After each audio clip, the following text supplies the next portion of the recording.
Hello and welcome back to Silver Age, Silver Screen, a podcast where we watch, rate, and review sci-fi, cult, superhero, and other stereotypically geeky films.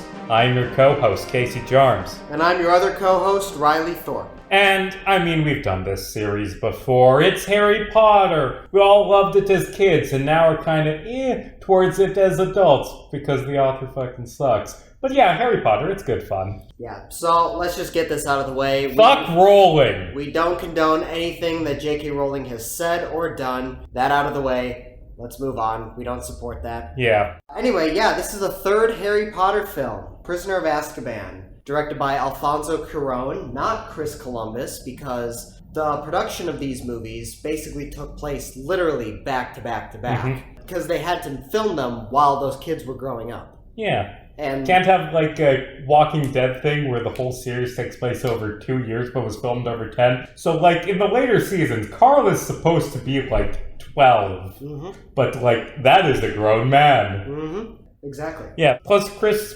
Columbus, he moved on to bigger and better things like Pixels. And that Five Nights at Freddy's movie that is absolutely happening. God, when was that announced? 2015? Probably. Fuck. So, the production of this movie began towards the end of the previous film, Chamber of Secrets. So, Chris Columbus legitimately was physically unable to devote any time whatsoever to the production of this one, or to directing this one, rather. He stayed on as producer, obviously, but due to the fact that he was finishing up Chamber of Secrets, he had to give the director's chair to Alfonso Cuarón, who at the time was a very interesting and almost controversial pick for Harry Potter, because the film that he did directly before this was a fantastic Spanish movie called Y Tu Mamá También, which is a very raunchy comedy in Spanish. So a lot of people were like, wow, this guy is going to be making Harry Potter? But he was actually specially selected by the producers and by J.K. Rowling herself to be a part of this franchise. They recognize the quality of filmmaking that he's able to provide. And he provided a very natural and very necessary shift in tone for the Harry Potter franchise. I like the first two Harry Potter movies to various levels, but I think the change in director was a good call, because this one is when it starts to get much darker, much more mature as a film, and under Cuarón's direction, it works very well. And you can feel the change, the shift in director from this onward compared to the Chris Columbus ones. It's like how many directors did they even go with? 4. Yeah. The other two directors, I forgot their names. David Yates. They really did like someone else. Cuarón's style, and it especially gets continued in the fourth one. Like, that one starts off fucking terrifying. What I appreciate about the first two is this sort of whimsical, lighthearted take on magic, whereas this movie feels like a Brothers Grimm fairy tale. Like, it is dark and twisted in a way that just has such a rich aesthetic and a rich atmosphere, while also keeping that sort of lighthearted tone at the same time, doing some dark shit, you know? Like, people are under threat of actual violence. Like, that's one of my biggest things with the actual plot of this movie. We talked about this in the review of the first two movies. The plot of both those is a mystery. If you watch our previous episodes, that's a plug, we talk about how they're really shitty mysteries. They're just not well done conceptually. But what I really like about this film in particular is, A, it gets away with the mystery element of it to an extent, for the most part. I mean, it does have a bit of a mystery. It's a better mystery, though. In the book, they remove like half the clues in this version, which we're going to talk about. What I really appreciate is that the film, like right out the gate, there is an active threat to the life of Harry Potter.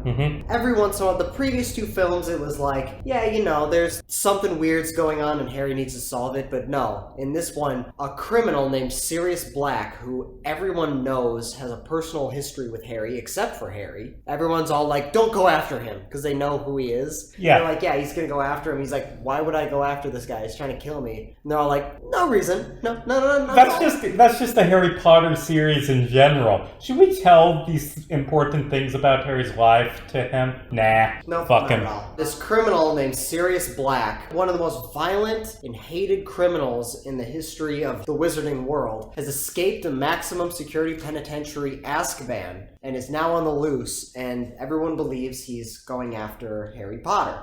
And this is also the film that introduced the political aspect of the Harry Potter wizarding world, what with Cornelius Fudge being a player in the film. And he's using Harry as a pawn in his political scheme. And that gets expanded upon as the franchise goes on. But this is really where the films start exploring that. Yeah, to an extent. To an extent, but it's still present.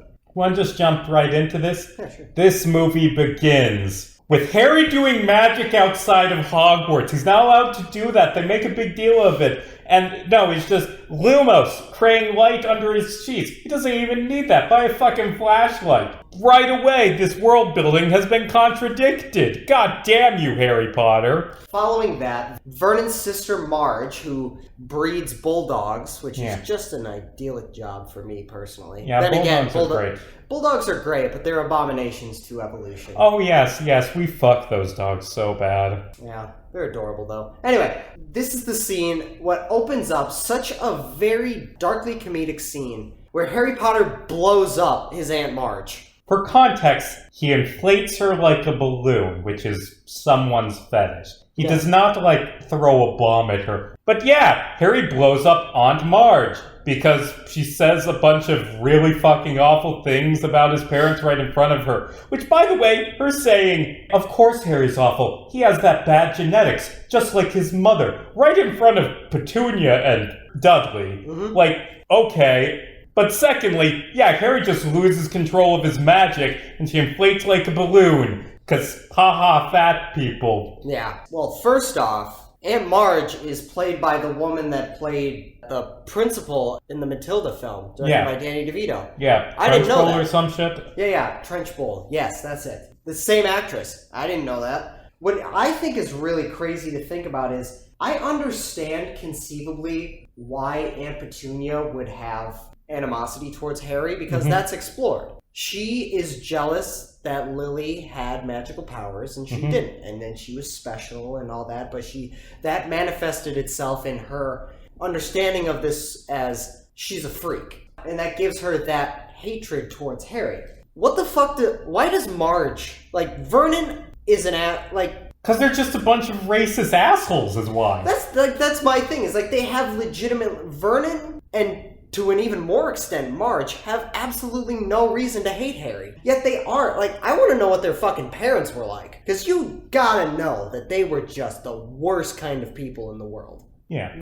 They actively hate this guy they have no familial, they have no personal relationship with, apart from the fact that this infant was dumped at their door. And then Marge is oh yeah, my brother, that happened to him. So I'm just gonna actively let my bulldogs attack that kid, which happened in the book. There's an entire section of the book, or a couple pages devoted to this one experience Harry had where he was treed by a wild bulldog. Also in the book, Aunt Marge is described as having a mustache thicker than Vernon Dursley's because J.K. Rowling, it's the same shit as her describing Rita Skeeter as mannish. There were hints all along about J.K. Rowling being the worst. And I would just, not to bring it down, but this scene, I tried, because this is probably the last Harry Potter movie we'll ever do, and we'll go into that in a later episode. I tried to be more critical than I was with the first two, just really deeply analyze. I've seen a lot of people say this about the Harry Potter franchise, and I finally started to pick up on this one. It is kind of mean-spirited sometimes. What was that? The quote by Ursula Le Guin that it's ethically mean-spirited. Look at that fat, ugly old lady who's mannish, who the main character beats up. Haha. I don't know. Are you seriously defending Aunt Marge? No, but I'm saying that the traits that are given to villains in this series are just interesting and say a lot about the author. But anyway, the point is, Harry inflates his aunt like a balloon, in so many different people's fanfics. I am sure that if you Google Aunt Marge, there is so much bike pump shit. Oh yeah, most definitely. Well, from there, Harry Potter runs away, Mm-hmm. and he finds himself at a public park in the middle of the night. And again, the cinematography in this movie is amazing. It's all wet because it's been raining. It just feels dirty and lived in. That's one of the things that Alfonso Cuarón did very well, was having this realistic feel to it. The rain that's very big and prominent throughout the film, it feels tangible. It's very well shot. Yeah. But from there, Harry is confronted with this black dog that just walks out of the shadows, which that is one of the most terrifying shots in the entire film. Just this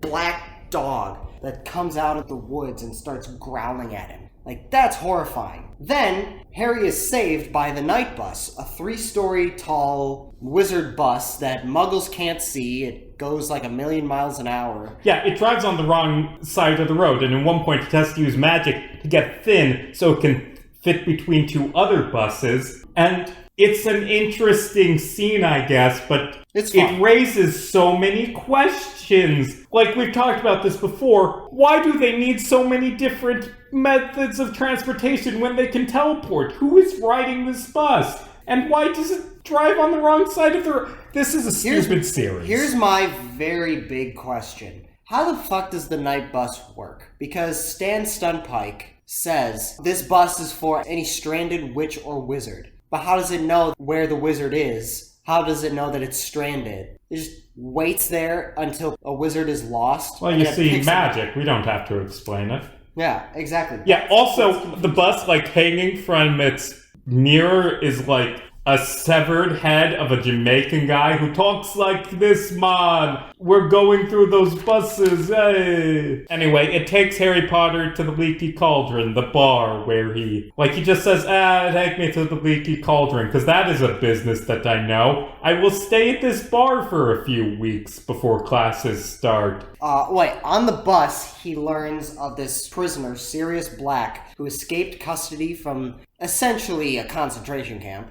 Yeah, Azkaban is fucking horrifying. Like Harry Potter in the 6th one, it's like, oh no, Voldemort has taken over and turned this country into a fascist dictatorship. It was already a bit fascist, and we'll go over that, but holy shit, I got some thoughts about Azkaban. But yeah, he learns that Sirius Black, this convicted murderer, has escaped from Azkaban. He's the only person to ever escape from Azkaban. He makes it to the Leaky Cauldron, where he meets with the Minister of Magic, Cornelius Fudge, who has taken the liberty of ordering all his books for him, which, that was nice. Thank you, Minister. Yeah. Now we know where all the taxpayers' money goes to. He even ordered the tooth-covered murder book that just tries to kill Harry. Yeah, I do feel like, and this is a criticism of the books as well, I do feel like Hagrid is, cartoonishly an idiot. Oh god, this man should not be a teacher. This is the one where he finally becomes a teacher, and it's like, oh, Hagrid's always wanted that. No! Do not let this man be a teacher. Our first hint at him being a teacher is him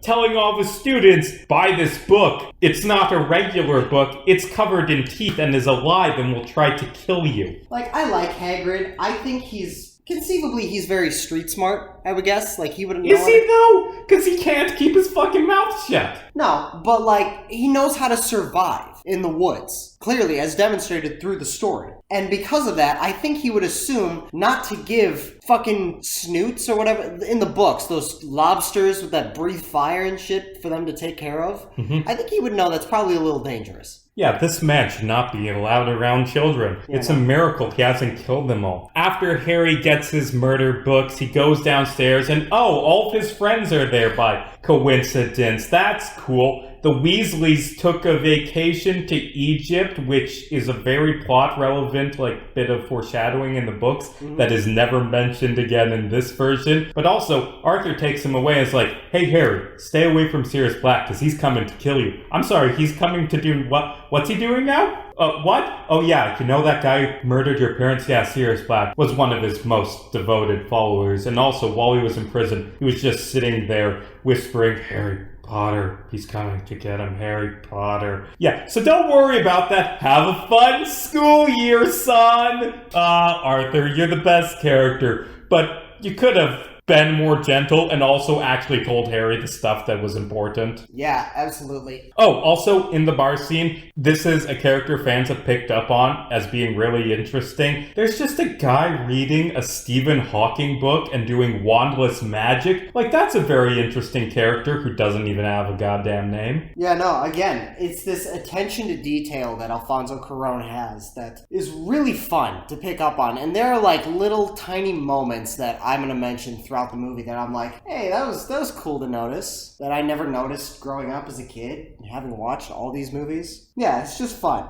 From there, there's some tension between Ron and Hermione, as there usually is. This time, it's about Hermione got a pet cat named Crookshanks, and the cat keeps trying to kill Ron's pet rat, Scabbers. Yeah, that's not foreshadowing for anything. But I will say, that is like a good thing, like, oh yeah, here's this rat. And it's kind of going to be this little thing. It's going to be such a minor part of the movie until it's revealed at the end, spoiler alert, for this spoiler-ridden movie, that it's actually really important. Yeah, the rat is important. And also the cat is important. Like, they cut out, like, the fact that Sirius Black in his dog form has been talking to Crookshanks, and Crookshanks is spying, and that's why she keeps trying to kill the rat. But nah. They mentioned that Hermione's pet cat keeps trying to kill Ron's old rat that's been in his family for 12 years and is missing a toe. And side note, what 13-year-old girl names her cat Crookshanks? A girl who's read every single book in the world. Yeah, fair enough, mate. From there, they take the train to Hogwarts when the train is stopped and this mysterious black cloaked creature appears, opens the door, and starts sucking Harry Potter's soul alive. And the only reason he's saved is because the drunk dude in their cabin that was passed out, which turns out to be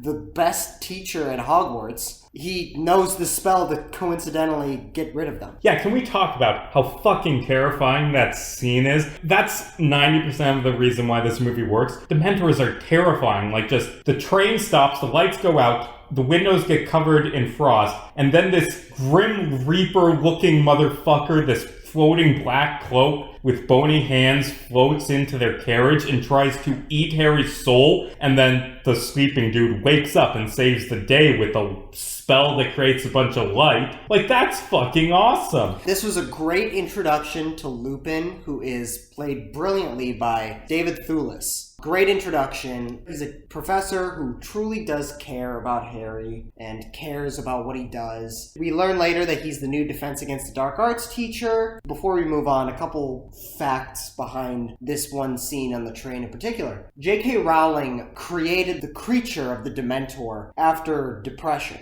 Mm-hmm. She herself had suffered from depression on multiple occasions, or throughout her entire life, rather. Not on multiple occasions. She has clinical depression, and added to the fact with the struggles in her life, not excusing anything, but like what the Dementor does, when you're in its presence, there is no hope. There is no positivity, no love, nothing whatsoever.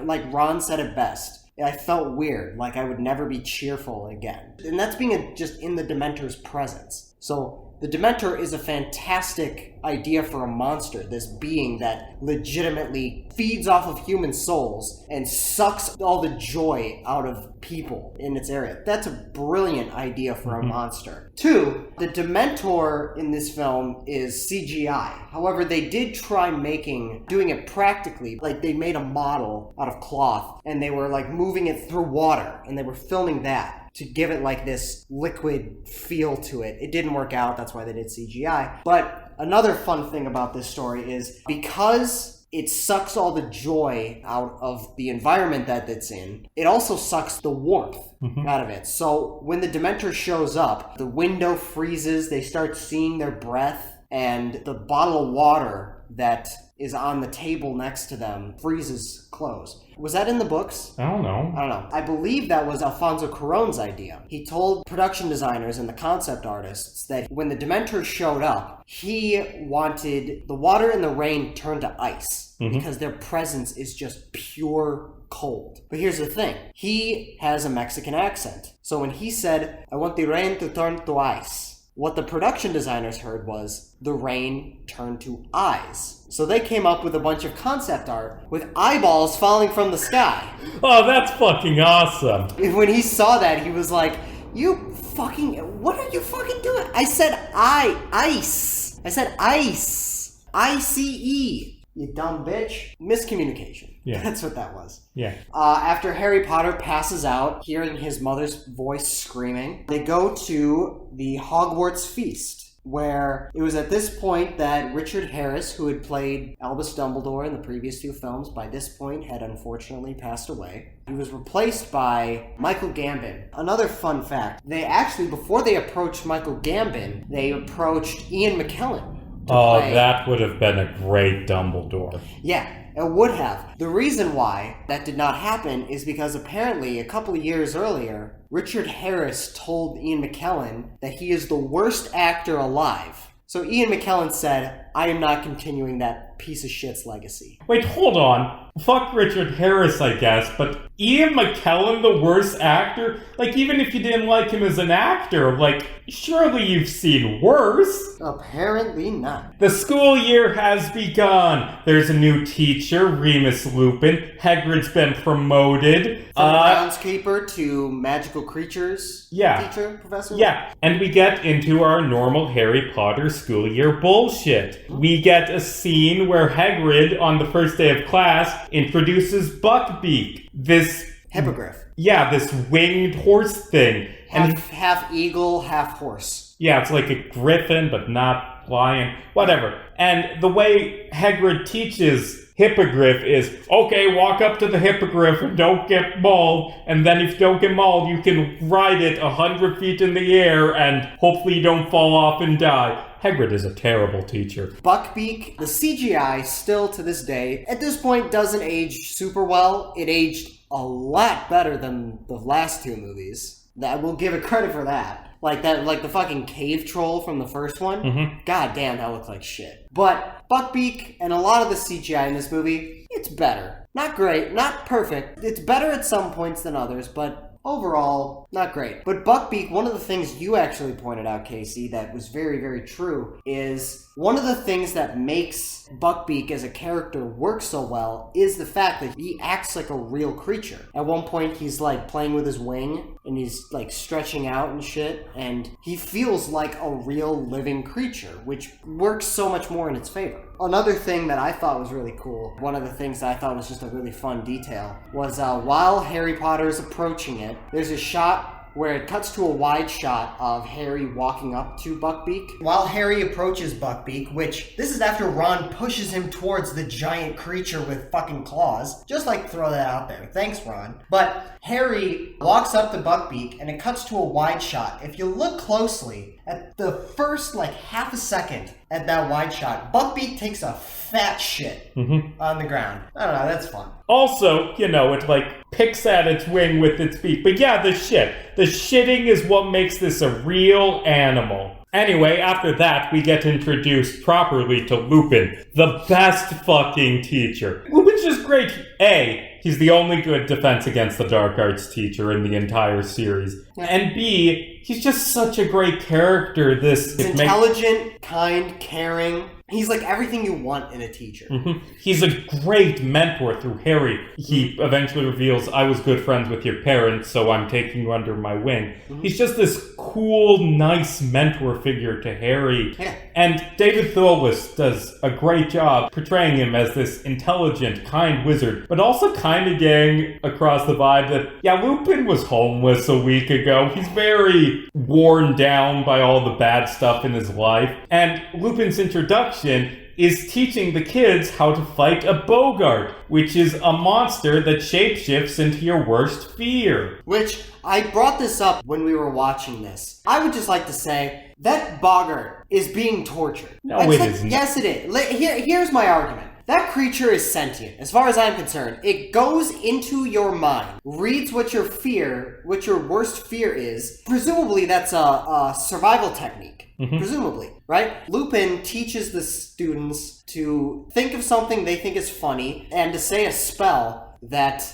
turns that Bogart into whatever they find funny, whatever they're thinking about. And you see, when it turns into Professor Snape and approaches Neville, who's terrified of him, then Neville gives him all of his aunt's clothes, which, nice fashion sense, Grandma. I meant grandma. I know I said aunt, but I meant grandma. Nice fashion sense, grandma. You see the look on Snape's face. That thing is horrified, embarrassed, confused. It's more just confused, like, why aren't you scared of me, small child? Yeah, but it's sentient enough to have and express emotions, which means that he's keeping that thing locked up just to be experimented on by and laughed at by children. That is torture in my eyes. It's a creature that presumably feeds off fear and, ooh, I'm giving you lots of food, but then you're gonna be slightly embarrassed. Like, I don't think that's super evil. Also... I'm not saying it. I'm not defending that creature's existence, because clearly it's a bad creature. Although then again, saying it's a bad creature is very elitist of me, so... But I'm just saying, I wouldn't want to be experimented on and laughed at by children while it happens. Just saying. I think the bigger thing to talk about in relation to that scene is the fact that Neville's worst fear is Snape, because Snape is such a horrible, abusive, brutal asshole, particularly to Neville for reasons. Like, he's just awful to this boy, to the point where he's terrified of him. Yeah. Oh, but he wanted to fuck Harry's mom all along, so he wasn't really evil. No, Snape's still evil. Fuck Snape. I'm not defending Snape, but I think what they're going for with that is Snape was bullied. Bullies are oftentimes bullied themselves. They have this warped understanding of relationships and the power dynamics between that, and they deal with people by asserting their dominance and their power over people. And Snape was very much so bullied his entire life. Yeah, but now he's 35 and he's taking it out on 13-year-olds. I'm not defending him, and I in no way disagree with you. I'm just saying the reason behind why he is so horrible to everybody, or to Neville in particular, is because he recognizes the weakness that Neville... I think he's horrible to all of them. It's just Neville is so sensitive, naive, that he is legitimately terrified by it. He treats Harry just as bad, and Harry's like, fuck you, dude. From there, Lupin and Harry have this heart-to-heart moment after Harry is unable to go to Hogsmeade because he didn't get the permission slip signed by his aunt and uncle. Yeah, like, oh, I'm sorry, Harry. I know I abandoned you in an abusive home, but your abusive adoptive parents wouldn't sign the paperwork that allows you to do school stuff, so sorry. You know what? I like you, McGonagall. You kind of suck in that scene. While all the kids go to Hogsmeade, Harry has a meeting with Lupin where he tells him that he knew his parents and he was close with them and he's going to take them under his wing because Harry is very clearly a target of the Dementors, because Harry has seen and experienced pain that none of his classmates really have. That's why the Dementors are drawn to him. And he wants to teach Harry, because of that relationship he had with Lily and James, he wants to take him under his wing. I even think that goes more to say, like, just the guilt that Lupin would feel in that time, because he was friends with James, Sirius, and to a lesser extent, Peter. He spent 13 years under the impression that his friend, Sirius, murdered Peter and is responsible for murdering Lily and James. So literally, in one fell swoop, all of his friends were wiped out. No doubt, he probably feels a little guilt of that. Like, I could have been there. I could have done more. And that's really a depressing thought, honestly. And he wants to repay that. He wants to do more. He wants to repay his debt. Honestly, this movie introduces some phenomenal characters into this world. Lupin and later on Sirius Black. Yeah, I will say that's one of the great strengths of the Harry Potter series. Like, we complained about the first one being kind of simplistic and like black and white. As it goes on, it gets more complex and three-dimensional characters, and Lupin is one of the series' best. So anyway, also this year at Hogwarts is See the Future class with Mrs. Trelawney, or however that's pronounced. Played by Emma Thompson. Very well, I might add. Yeah, this weirdo teacher who teaches you to see the future, except not really. Like, she can go into a state where she can actually see the future, but most of the time she's just full of shit and keeps telling students they're gonna die. Also, I feel like Harry Potter should just be unfazed, like, oh my god, I looked into your future. there will be great suffering and people trying to murder you. Yeah, I know, I'm Harry Potter. Yeah, there was this great scene in the book. The scene where Trelawney looks into Harry's fortune and predicts the Grim, which is like the omen of death, and he's gonna die and shit like that. In the movie, that's done for like this big dramatic effect, like, oh shit, this is what's gonna happen. And to an extent, that is also in the book. But in the book, it's also followed up by this scene where they go to McGonagall's class, and she's all like, why are you guys so stone-faced? You guys all seem horrified. Where did you just come from? They go, Trelawney's class? And she goes, oh, Jesus Christ. Who's dying this year? Harry Potter? She goes, yeah, Harry, listen. She predicts death every single year. Don't fucking listen to that lunatic. But also... That was hilarious. But also, she can genuinely see the future, and also will eventually reveal this to you. You know, we don't tell you things about yourself either. But yeah, Harry, she has predicted before, and it was a real prophecy, that Voldemort's gonna murder you. Actually, you know what? Maybe they shouldn't tell him to 13-year-old Harry. That's a lot on his chest. Another thing that I was very intrigued by, again, going to Lupin's character's strength, going back to that, Lupin says Voldemort. He's not afraid of that. That's actually very profound for a character in the wizarding world to say Voldemort without hesitation. Mm-hmm. He's talking to Mr. Weasley, and he's like, don't say his name. Don't say that name. Well, Lupin's like, I thought that Boggart would have turned into Lord Voldemort. Again, layers to characters. It's amazing how well-defined characters can make a movie so much better. Yeah. So, it wouldn't be a Harry Potter movie without some Quidditch. And by some Quidditch, I mean Harry Potter being horribly injured while playing Quidditch. Like, this is the third time this has happened. Actually, I kind of think Umbridge banning Harry from Quidditch, I kind of think maybe that was the right thing to do, considering how often that child gets injured. Yeah. They're playing Quidditch, again, going back to the ongoing theme of Hogwarts being a fucking death trap. You're playing Quidditch in a thunderstorm, and another player gets struck by lightning and falls off his broom. And then Harry gets mauled by a Dementor and falls off his broom. This is a death trap sport. And it's also really stupid. I know we've talked about that before, but it's such a stupid sport, honestly. Quidditch. It is. It's such a shame that a very close friend of mine at Columbia College, Chicago, where we attend, is the captain of the Quidditch team this year. And they are very nice, very close friend, as I said. But, I mean, I'd play a game of Quidditch. I probably will. But at the end of the day, I'm like, it's a stupid game. It's so dumb. This is also after the scene where Lupin is unable to return to this Defense Against the Dark Arts class the day after the full moon, coincidentally. And then Snape shows up to teach the class because he's always had an interest in teaching Defense Against the Dark Arts, but he's always had such a natural inclination to potions. That's why he's always taught potions. Yeah, also, Dumbledore wants to keep him around,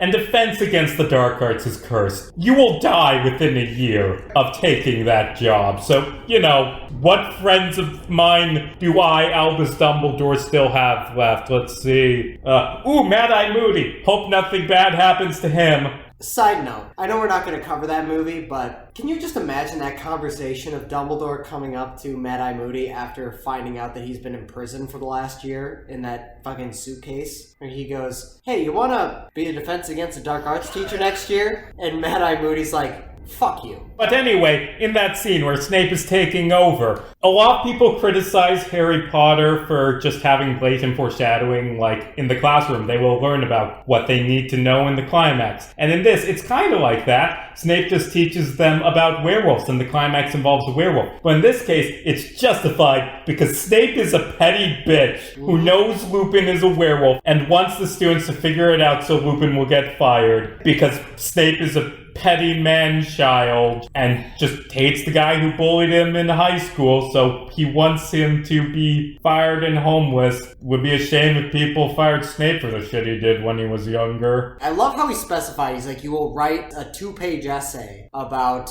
how to figure out if someone is a werewolf. I love that. I wonder if Snape is hinting at something.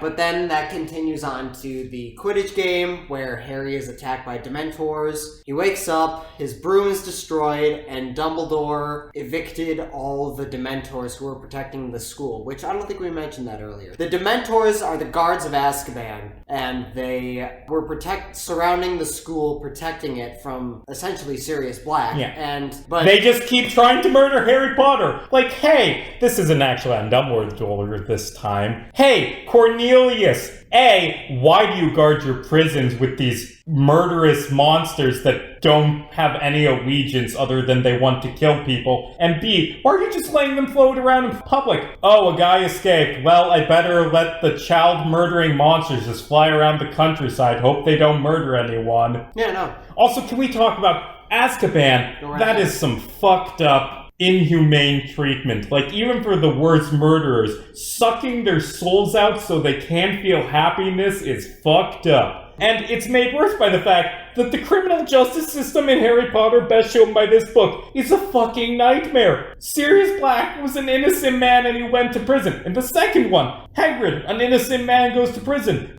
They have truth serum, they have mind readers, but they don't use those in criminal trials, I guess. They just, you were around the scene of the crime, so go to the soul-sucking out place forever. And also, a lot of Death Eaters argued that they only did what they did under the influence of the Imperius Curse. So they believed they were mind controlled. You would think that they would use some truth serum on them. Yeah. Hey, are you lying to me? Yes? Yeah, you're going to jail. So here's the problem with Harry Potter is this society is really fucked up and it's supposed to be fucked up, but like the ending isn't really about fighting that or fixing shit or reforming the system. It's just about fighting a worse evil. Yeah, like fighting worse evil. Like the Ministry of Magic should be the big bad of this series. I'd argue they're worse than Voldemort.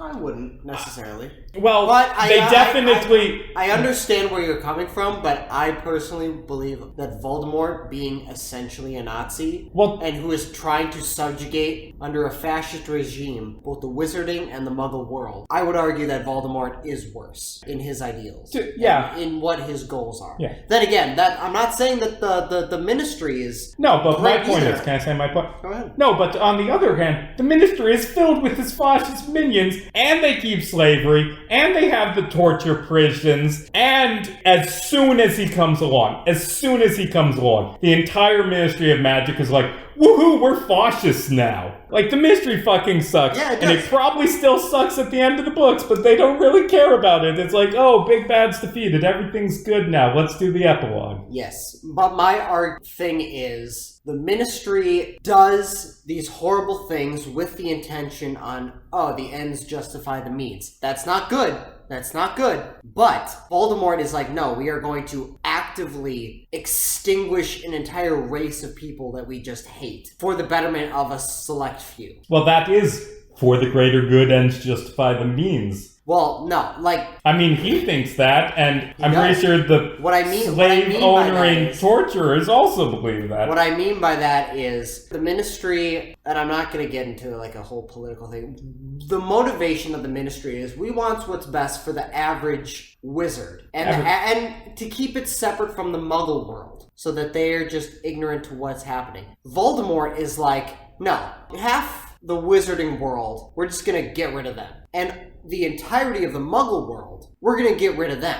In terms of evil, they're both evil. But I would argue in terms of what Voldemort wanted to do and his ideals, it was much worse. Mm-hmm. Because he wanted to extinguish more people. Like, we've gone off topic. It is, yes. But my point is, I think Voldemort is more evil. That said, the Ministry of Magic is maybe 2 notches above that. We got a bit off topic. Back to the dumb plot of this book. Fred and George give Harry a magic map that allows you to see everyone and where they are at Hogwarts and all the secret paths. Yeah. It's not explained what this map is or where it went to. Like, that's one of the big things I started to realize in this one. And I heard it was, I forget who it was, someone on the RT podcast who brought it up, and now I can't unsee it. These movies are gibberish if you don't read the books. Like, so much plot relevant details, they exist, they just aren't mentioned. Like in the climax, why Why does Lupin just turn into a werewolf? Oh, because Snape's a spiteful asshole and didn't make his potion.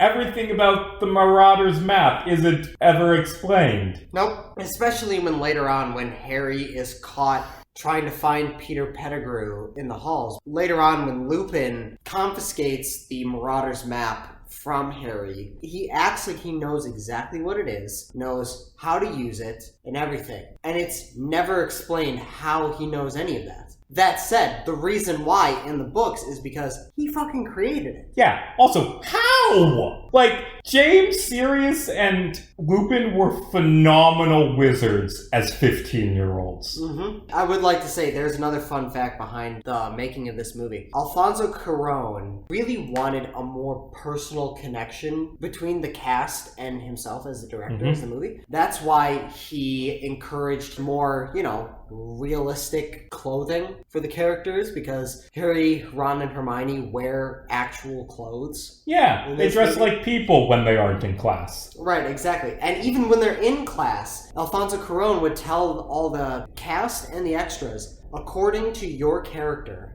how comfortable would you feel dressing in this context? Yeah. Go right ahead. When they're in, divinations, they're more, prim and proper and well-dressed. But when they're with Hagrid, some of them are, rolling up their sleeves, untying their ties, untucking their shirts and stuff like that. So it's more personal connection with the kids that are portraying the students of Hogwarts. The reason why I bring this up is because Alfonso Cuarón really wanted to connect with Daniel Radcliffe, Emma Watson, and Rupert Grint. During the production of this movie, he gave them homework for the production of this movie. And he said, I want you to write a page-long essay on your character that you're playing in this movie, in your character. Write an essay about yourself in the context of your character. Daniel Radcliffe turned in a page-long essay that was good, nothing special, because that's what Harry would do. Emma Watson turned in a 16-page thesis essay about Hermione Granger. Rupert Grint did not turn anything, because that's what Ron would do. He just wouldn't turn in his homework. Hermione would go above and beyond to do anything. That right there is when we know they cast perfectly. Anyway, as the film goes on, Harry and co come back from class to discover that Sirius Black has broken into the castle and slashed up all the paintings.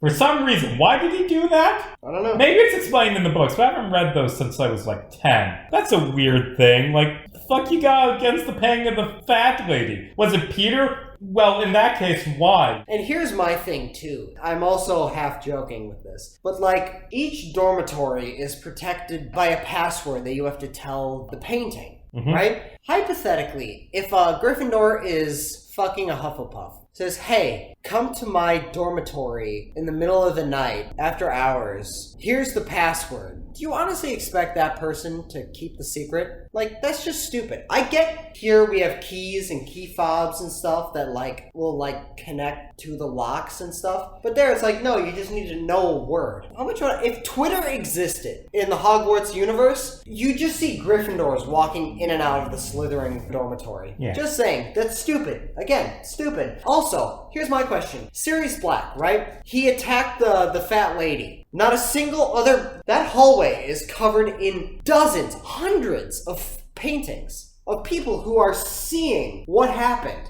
They don't ask anyone apart from the fat lady. No one saw anything. No one saw shit. The painting next to him hey, yeah, that was Sirius Black. Or, no, that wasn't Sirius Black. Was it Sirius Black in the books? I don't remember. I don't remember, and it isn't explained. Like I said, this movie is kind of gibberish. Also, two more things while we're on the topic. Number one, so are paintings sentient? That's a whole can of worms. And two, this is why you don't have paintings as doors, because they can't get into their bedroom because the door got scared and ran away. From there, they lock down Hogwarts. Fred and George give Harry the map, and Harry uses the invisibility cloak to go to Hogsmeade, which, why the fuck didn't he think of that 3 months ago? Actually, yeah, why doesn't he just walk down the road in the invisibility cloak or go on a broom?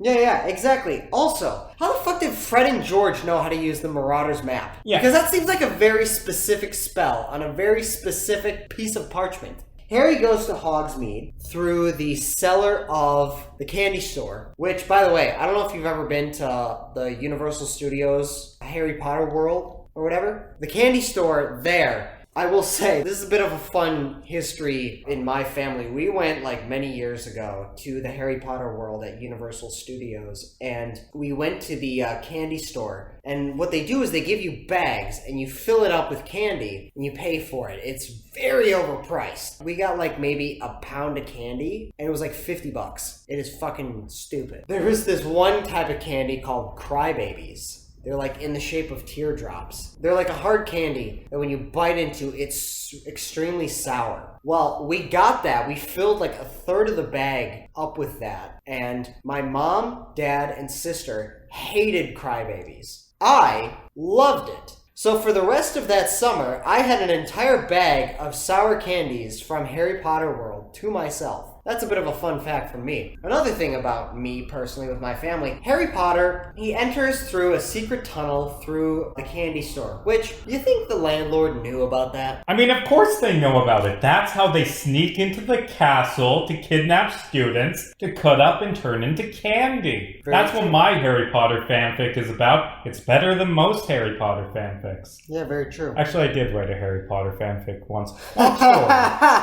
Fucking loser. It was about the Stephen Hawking guy. Well, of course it was. He makes his way through the sweet shop, and he steals Neville Longbottom's lollipop. You son of a bitch. Honestly, that is one of my biggest pet peeves. I swear to fucking God. Like, my sister would do that all the time with me growing up. Like, oh, she would turn invisible and steal your candy? No, we would, like, there would be a... Harry Potter is in a candy store. He has a literal store filled with candy to take from. And he takes right from the hands of Neville Longbottom. Like, he literally could have just gone fucking 6 inches away and just been like, no, I'll take that right there. The seventh one should have ended with, oh, Neville's got the sword, he's gonna... What? He stabbed Harry? This is for the lollipop all those years back. It really should have been. Like, growing up, my sister would always, we'd have leftovers, right? Mm-hmm. And I'd make a bowl of leftovers. There would be the Tupperware container filled with all the leftovers that are for everyone. And then this bowl that I have designated for myself. And my sister would be standing right, if my sister were standing there, she would, no questions asked, just start barehanding the food right out of my bowl. Honestly, since childhood, that is a... And again,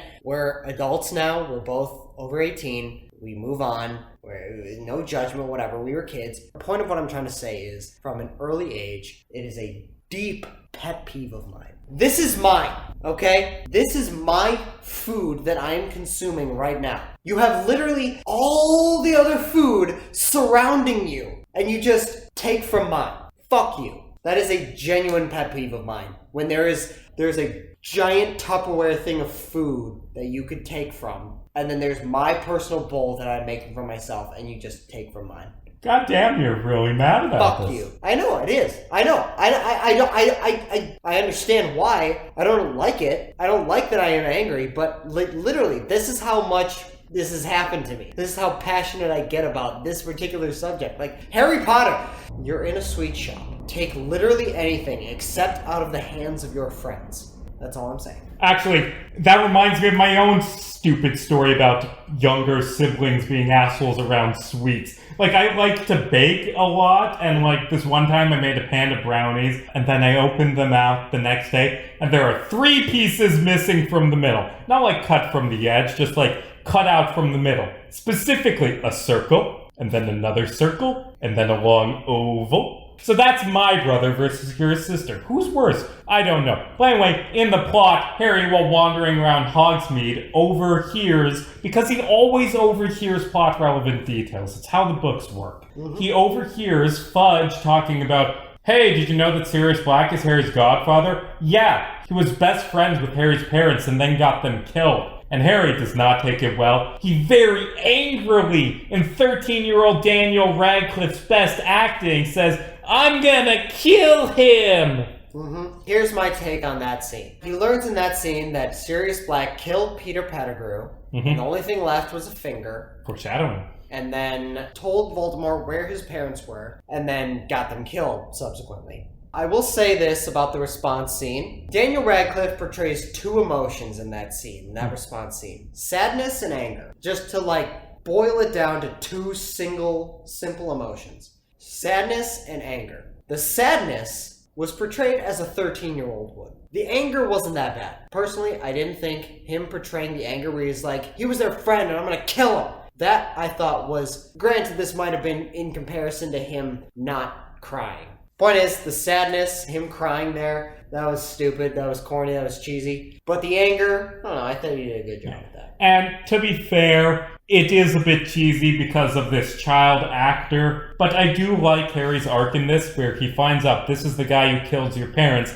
I want to track him down. I want to kill him for revenge. And then at the end, he says, no, I don't want this. I just want to find out the truth. Harry has a good arc in this. Yeah, absolutely. Especially since this is the scene where he learns what everyone's talking about. Because they're all like, Harry, don't go looking for this guy. Why?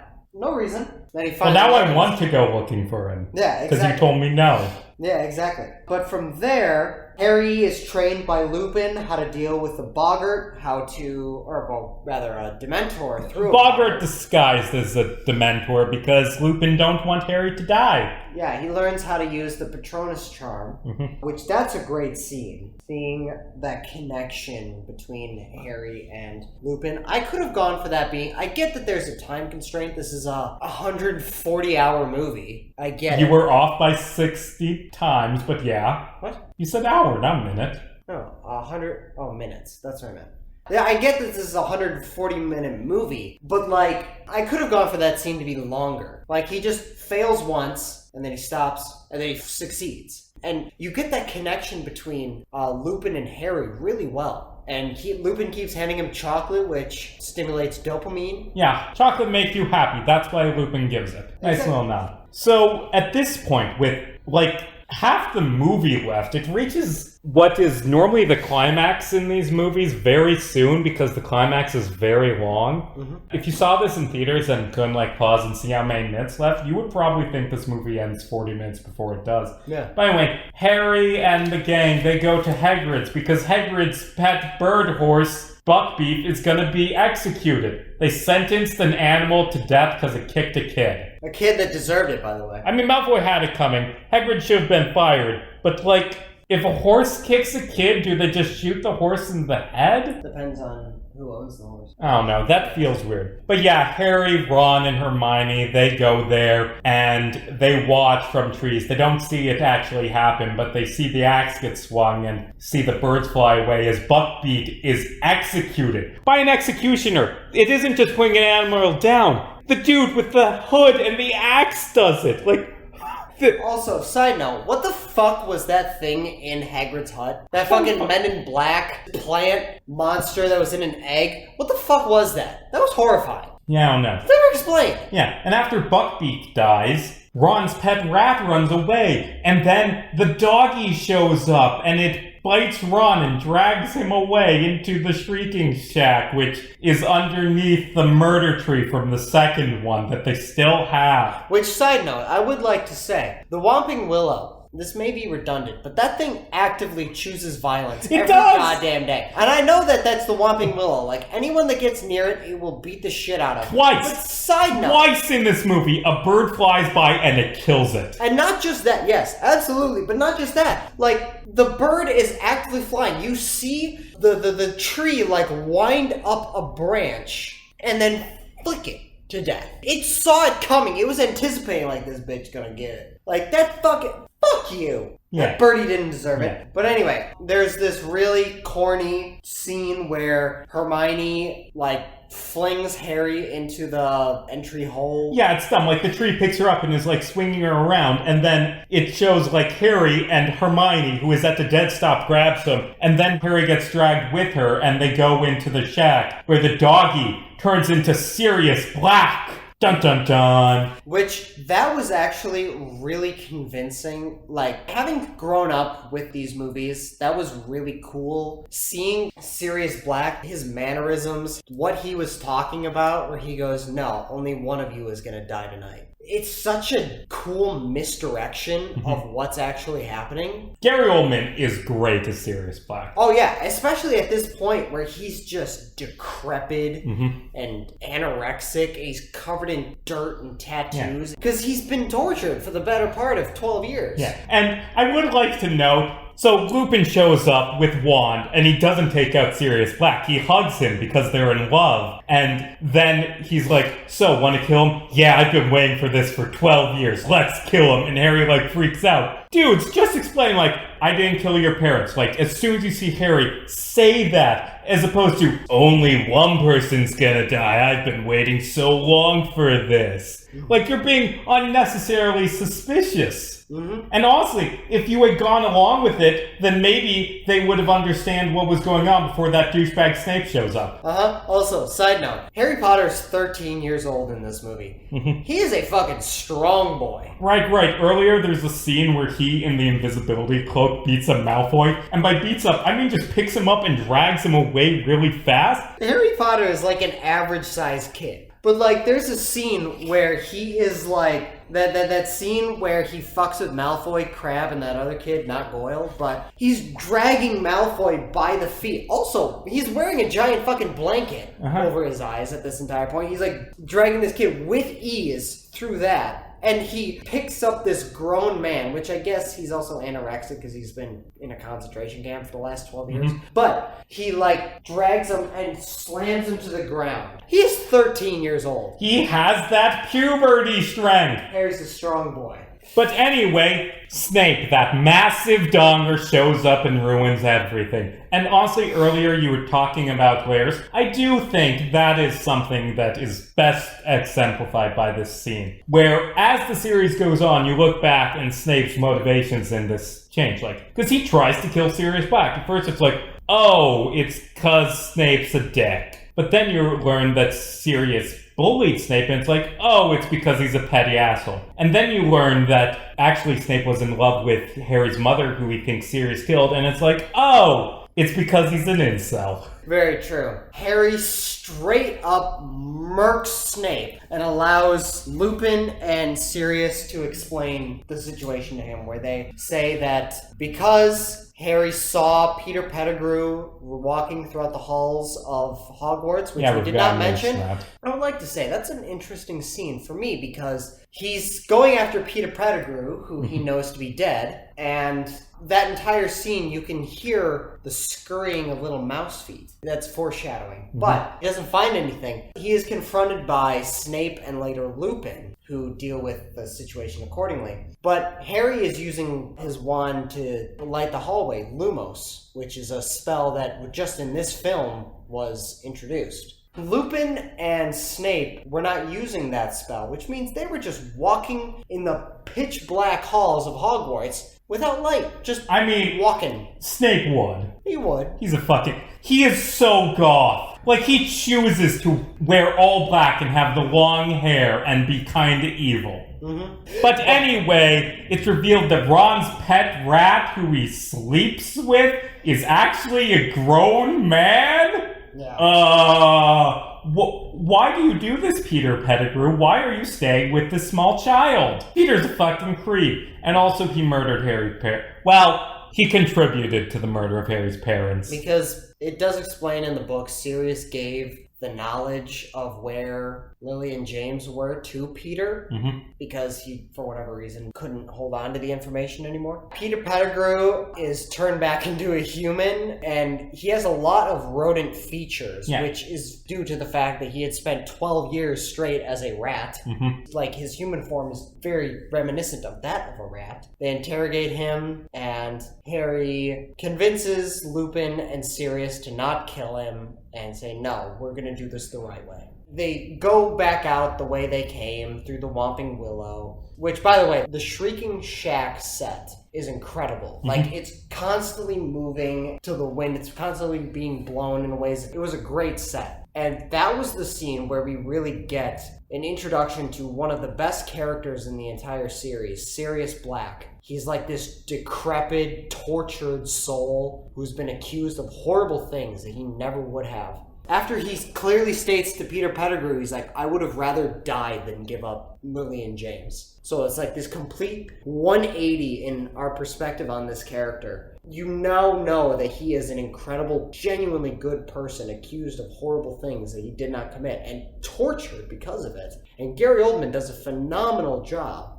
There's this heart-to-heart where he's like, I'm your godfather, and if you want to live with me, then you absolutely can, which is a great gesture. That said, Sirius Black is on the run from Azkaban, being hunted by Dementors. What the fuck home is he gonna offer Harry? I mean, he owns a house, and presumably things will be nice after they turn Peter in. Like, it's such a good thing. Harry's on the verge of getting everything he ever wanted. He has a real father now and doesn't have to be in his abusive, brutal home. Actually, JK, it's the full moon, and Lupin turns into a werewolf, and Peter just runs away. Well, shit. That was a horrifying scene. It does an extreme close-up on Lupin's eye, transforms, then it pulls back, and just the look on Lupin's face and his transformation, and as Sirius Black is holding him, trying to convince him, like, no, that's not who you are. It was such a horrifying scene, and as Lupin turns into this werewolf, which is never explained in the movies, but it's explained very well in the book. Yeah, in the books, that he was attacked by Greyback as a book and infected with werewolfism, lycanthropy, which J.K. Rowling has said is like a metaphor for AIDS, and I don't...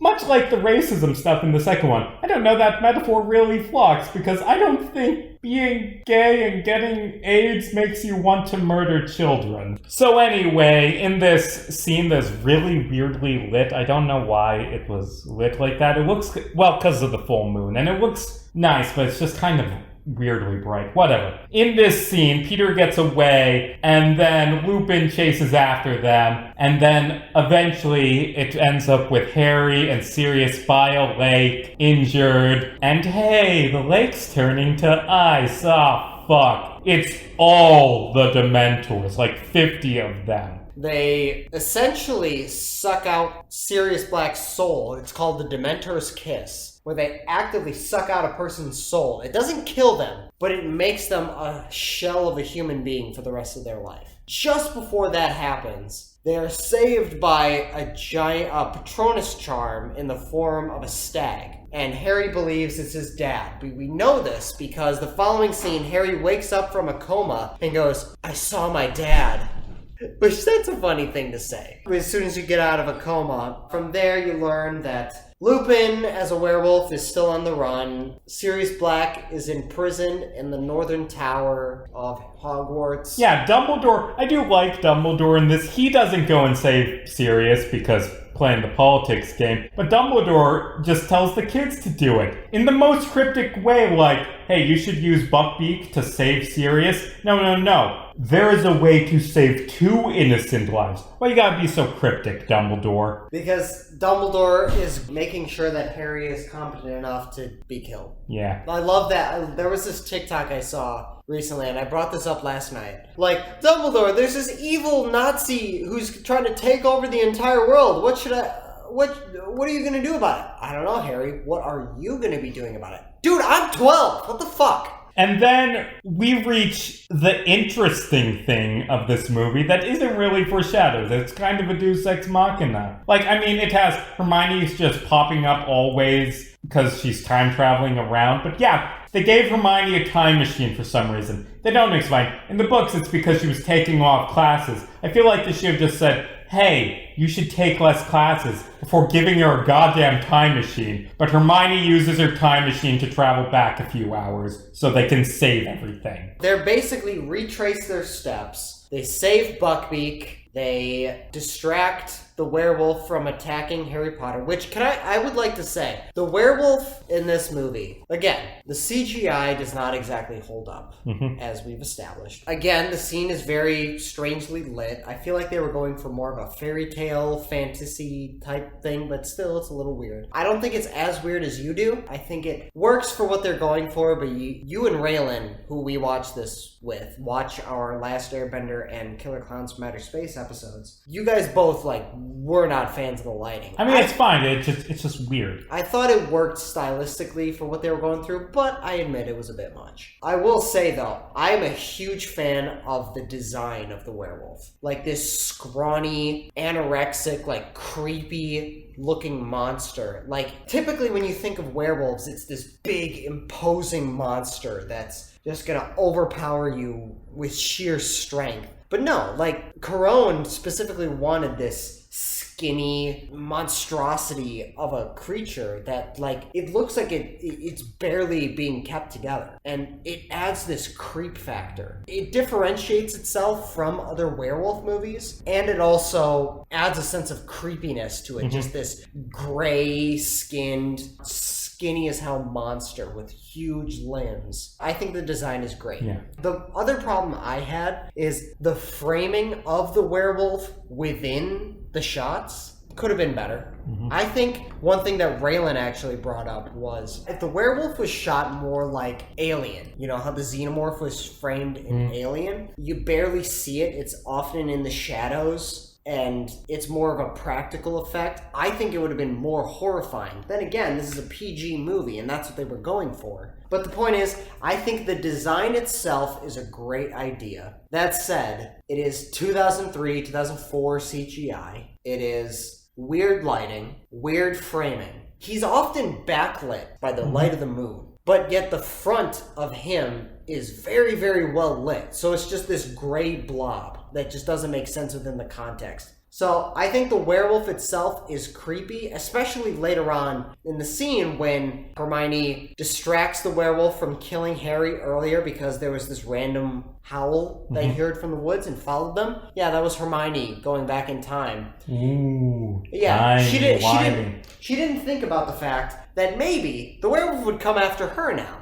Didn't think about that. But they're walking through the woods, going around that giant redwood, or whatever that tree is called. In Scotland? Fuck you. That scene where they're going around the tree, and the wolf, like is still standing there like, oh, okay, that's where you are. And you see its eyes glowing as canine eyes do when light reflects them in a certain way. Fucking horrifying. That said, it's particularly in that scene, especially when he, like, transforms and he lifts open his arm and Sirius Black just goes whee off the cliff. Point is, lighting, framing, CGI, not great. Design, great. So anyway, after they save Buckbeak, Harry realizes, wait a minute, I can go see my dad, and he goes to the lake. And no dad, Sirius gonna die, and Harry steps in and finally, full strength, casts the Patronus charm and saves Sirius from all the Dementors in the past, and like just has grown as a person enough to do it. It's a great ending. Yeah, and he's powerful enough to do that. Like, it's later explained that if a Patronus is strong enough, your hopes are able to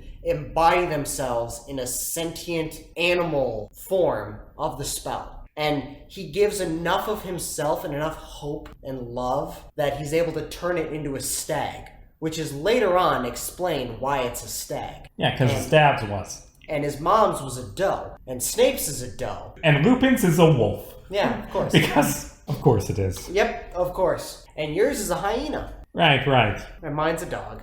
He rescues Harry and Sirius, which, side note, I would like to say, earlier in the movie, when they're watching themselves in Hagrid's hut, and Hermione throws the rocks into the room, like, she throws it at the vase. When they were in that scene, the vase breaks. It, like, breaks in half. And then when Hermione, later on in the movie, throws it, the vase breaks completely. So it's not the exact same as what happened earlier in the movie. That bugged the hell out of me as a kid. It's nitpicking, I admit, but it bugged the hell out of me as a kid. Want to talk about the nitpick that every single time I watch a Harry Potter movie with my father, he brings up, Hagrid's house moves between movies. He hates that. Yeah. Oh, one more nitpick. When they go to rescue Sirius on Buckbeak after the Dementor scene, there's just no guards. I mean, I get it's because Dumbledore, but Jesus. Fudge was there. Like, how did you get away with not having a guard? I also love Dumbledore in the time travel scenes because he clearly knows what the hell's going on. He's distracting Cornelius. He's all like, what's your name? He goes,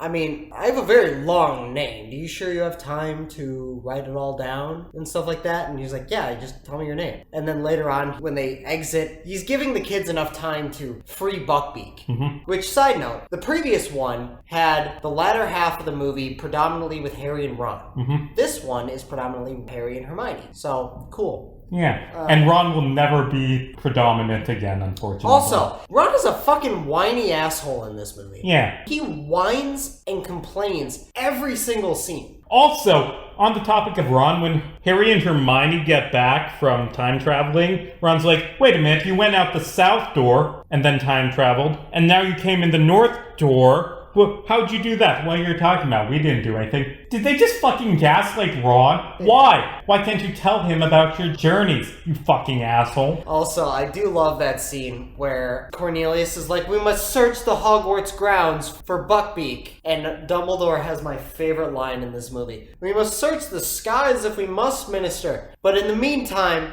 I would like a nice cup of tea or a large brandy. And then Hagrid goes, there ain't no small glasses in this hut, Dumbledore. Oh, another dumb little thing in this, because the executioner, they see him like swing his axe on something. Oh, he was just hitting a pumpkin because he was mad. Why? Those are Hagrid's pumpkins that are growing in March for some reason. The blade needed to taste blood. Yeah. Sirius has his one final goodbye to Harry and Hermione. It was so sweet, so heartfelt. Gary Oldman is such a phenomenal actor. And Lupin also gets a really nice, heartfelt goodbye to Harry. He got fired because fucking Snape, that asshole. Oh yeah, he wants vengeance on the guys that bullied him. That said, vengeance is not great, but... Hey, hope the people that Snape was a fucking Nazi to don't want vengeance. Oh, I know, right? Why is this a sympathetic character? Lupin is fired, he gives the Marauders map back to Harry. What happens after that? Nothing, really. It just kind of ends. Well, actually, no. There's a big scene where Harry gets a new broom from Sirius. How did Sirius afford this? He's been in jail for 12 years. He stole it. Hey, crime uncle! He's like, I'm Sirius Black. I have a giant hippogriff right here. You don't want to fuck with me. Just give me that broom. And he gave him that broom. And, yeah, freeze frame on Harry flying the... Firebolt? Firebolt, that's it. Good spell. Yeah, cut to the credits where it's the Marauders map and there's just people fucking. Yeah, we're not going to explain that. So, overall, I think either this or maybe the fourth or fifth is the best Harry Potter movie. This is great. The darker tone, the deeper characters, while still having that mysticism and weird magic stuff. Admittedly, as we go on and I keep analyzing these, I start to notice the flaws in the series more and more. But still, this film, it has some good writing and some great acting. Yeah, absolutely. I think this film was a necessary next step for the Harry Potter franchise and set the tone and the aesthetic for the rest of the franchise, which is what really needed to happen. It was very modernized. And I think Alfonso Cuarón did an incredible job. On a scale of 1 to 10, I'm going to give it an 8.5 out of 10. I agree with you. It's definitely top 3 Harry Potter. It is the best, if not second best. It's second... Okay, here's what I'll say. I think it's the best Harry Potter movie. In terms of my personal subjective opinion, it is either my first or second favorite. It's either between 4 or 5. But it is a great movie, nostalgic, very fun. People of all ages can enjoy. Just rich in atmosphere, great acting, great characters. It's a great movie. This is a really good movie. It's a shame it's based on a book by the leader of the hate movement, which makes me not want to praise it or even do any of the sequels because I feel bad praising the writing of these movies, but they are well written. I like this. Fucking J.K. Rowling, you suck. 8.5 out of 10. It's a good movie. Yep. What are we doing next week? The Shining. The Shining.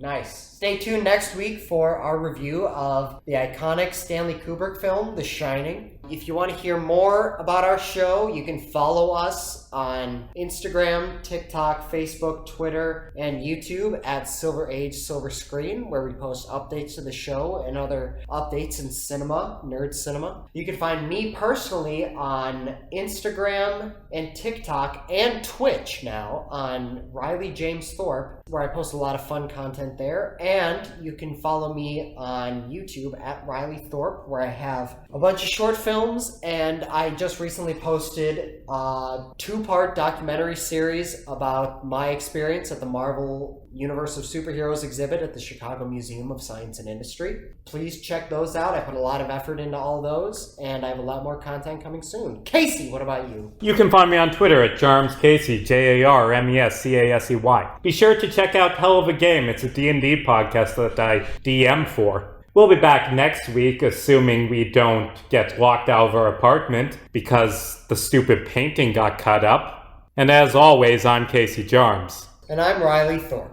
And hey, It's just a movie. Don't lose your head about it, especially not to an executioner, dude. Also, fuck J.K. Rowling. Just fuck her.